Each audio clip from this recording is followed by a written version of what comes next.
Longtime subscribers to this no-hype, mission-focused channel know that most stocks fail my investment checklist. That's because, while it's a simple checklist, it's a tough one.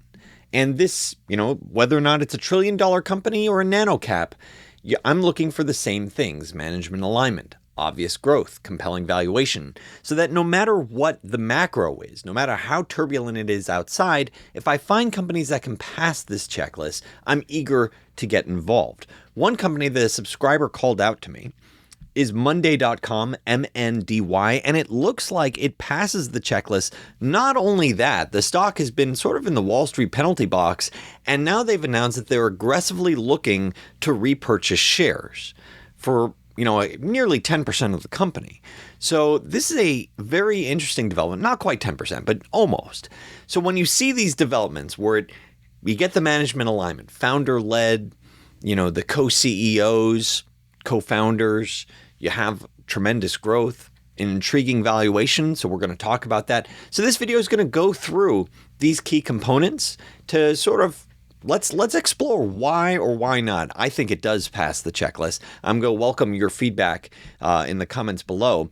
So we're talking about Mndy stock, Mndy. If you look at their history over the last few years, what tremendous revenue growth, from nearly 200 million in revenue back in 2020 to nearly 1.2 billion in revenue this year. That is just a tremendous CAGR. They're talking about a 50% revenue CAGR, clearly taking market share across their products. And not only that, not only from a historical basis, they're also expecting continued growth, around 20% CAGR, a little bit more over the next 2 years, to go from around 1.2 billion in revenue this year to around 1.8 billion, where there's room for even more upside in theory. These are from their recent investor day that just happened this week. And so this is, this suggests management believes there's still plenty of runway in front of them. But I not only like to see the hyper growth, I like to see the profitability. I like to see positive free cash flow. In this case, you have a solid cash position and you're generating a lot of free cash flow, around 300 million plus in free cash flow, very high free cash flow margin.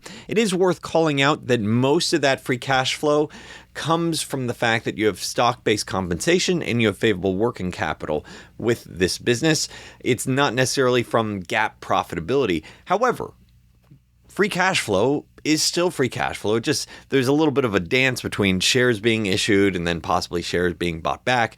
But overall, when you have positive free cash flow, it means if the capital markets, the stock market, the bond market, were shut down tomorrow, if you're positive free cash flow, you can self-finance no matter what difficult period you might be in. And that's particularly relevant for higher growth companies. So that means Mndy can sort of choose their own destiny if they can finance their own growth. So that is a very favorable development that investors need to think about for a high growth company. So this is what I like to see. I like the net cash position. And I also like to see that it's trading what appears to be around the lowest valuation that it's recently had. I mean, around just sub 10 times price to sales. And you have this, drop in valuation, continued growth. And then what's management say? They say, hey, we're going to announce our first ever roughly $900 million share repurchase. So for a roughly $10 billion company, you're talking about nearly 10% of the company that they're looking to buy back. Now, it's curious on what time frame and how they do it, but that is an important data point that management saying it's a favorable signal about what management thinks about their stock, that they think these shares are undervalued. Now, it's one thing to have, let's say, a mercenary that's running the company, that's in it for the bucks, versus founders that own roughly 10% of the company, a little bit more than 10% of the company, co-founders that are still driving it. Because if this is their baby, which it is, applying that level of share repurchase, you're more likely to believe that it's a smart purchase. Because there are plenty of what I just alluded to, mercenary CEOs that say, oh yeah, we'll do this aggressive buyback, manipulate the share price, but they don't actually care about whether or not the business is bigger in the future. They're looking at the short-term optics.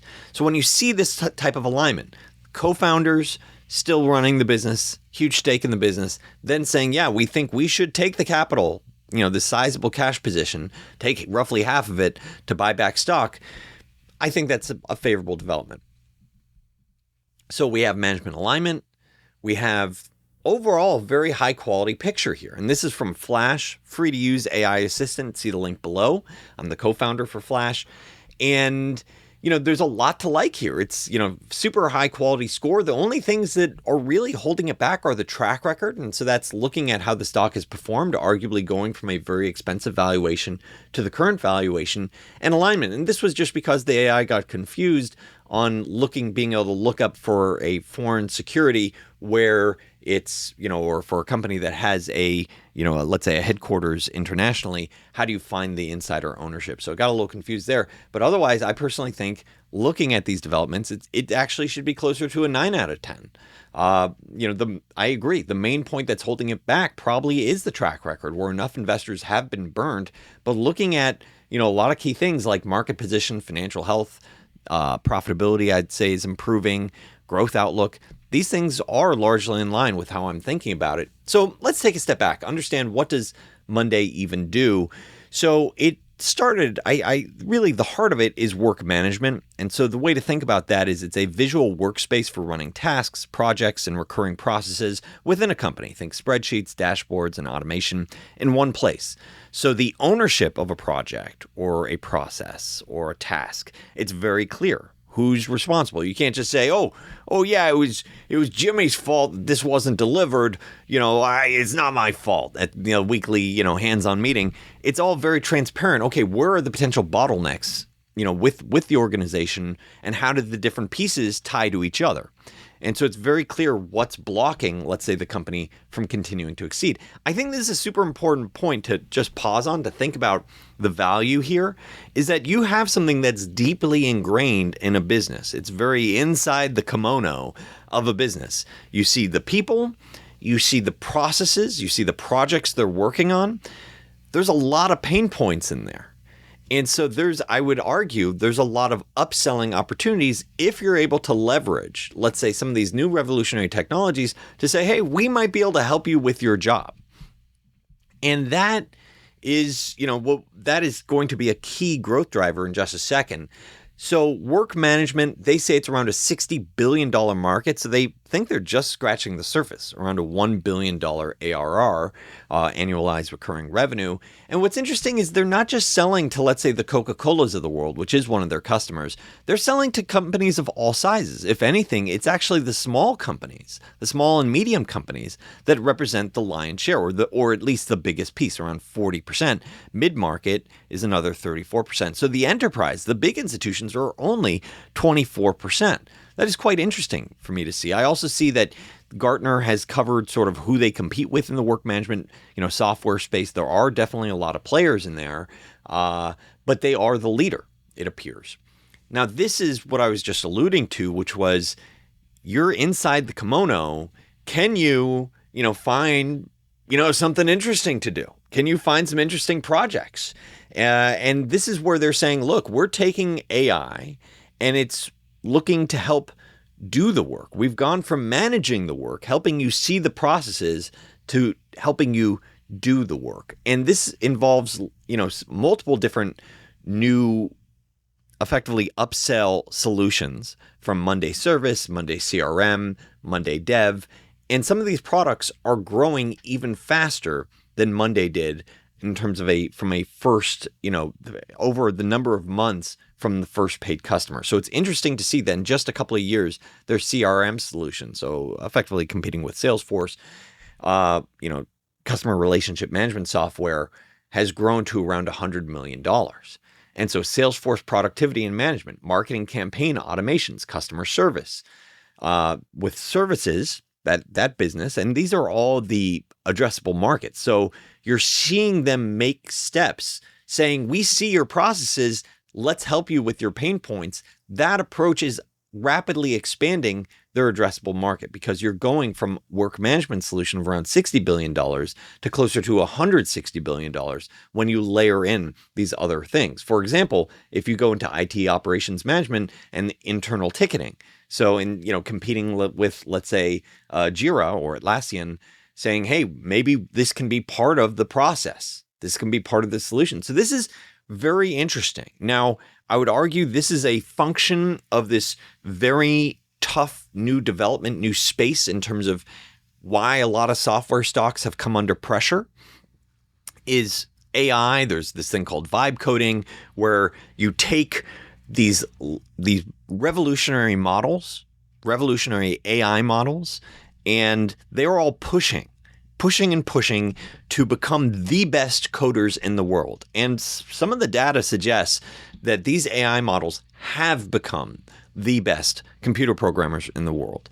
So to have that sort of solution, to have that at your fingertips for millions of developers around the world, it's created this uncertainty. Will software companies sort of eat each other?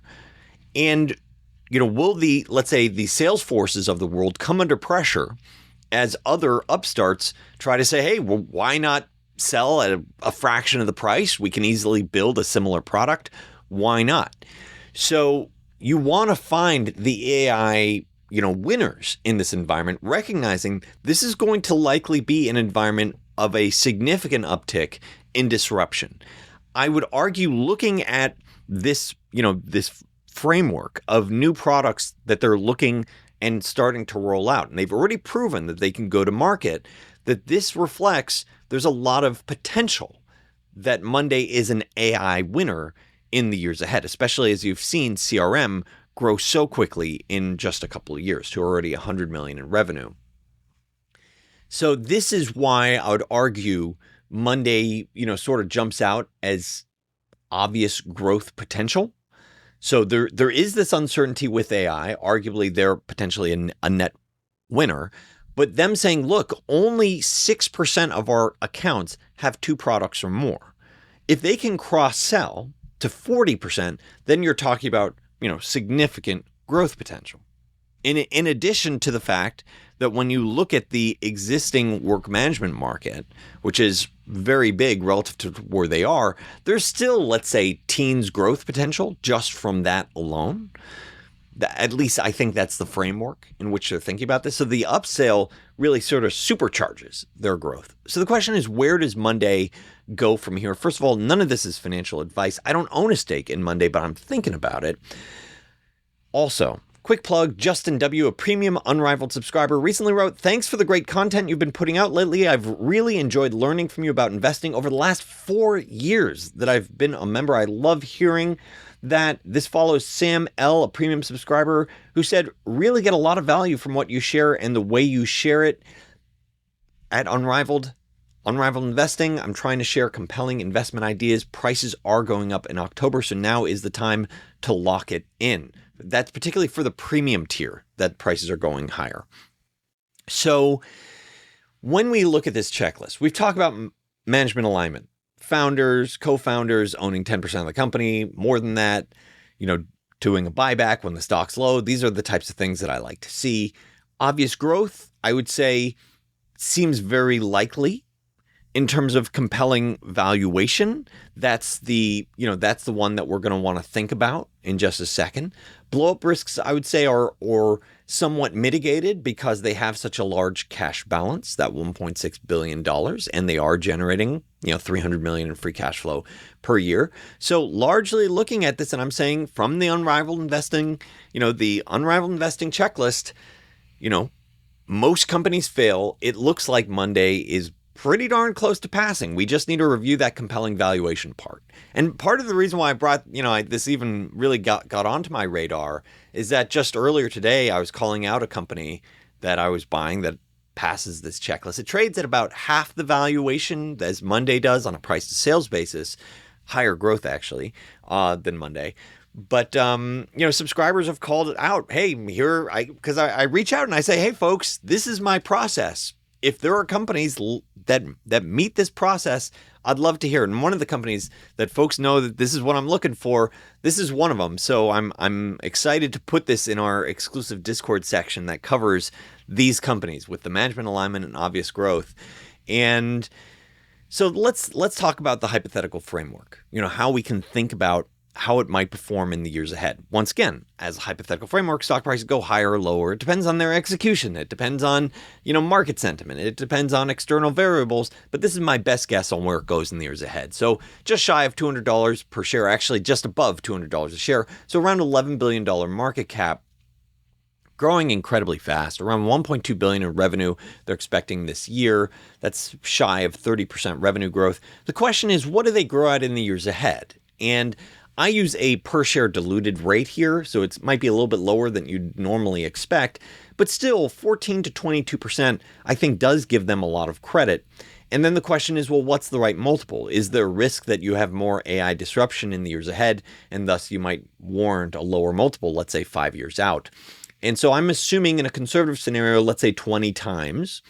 And this is all based on, their optimized margins. They're not here yet. From a free cash flow perspective, they are, but arguably that's, sort of, it doesn't give them full credit, or it shouldn't give them full credit because, it's stock-based compensation and it's working capital. So it's sort of this game of, well, we issue shares and that's part of the compensation and that's not really an expense. And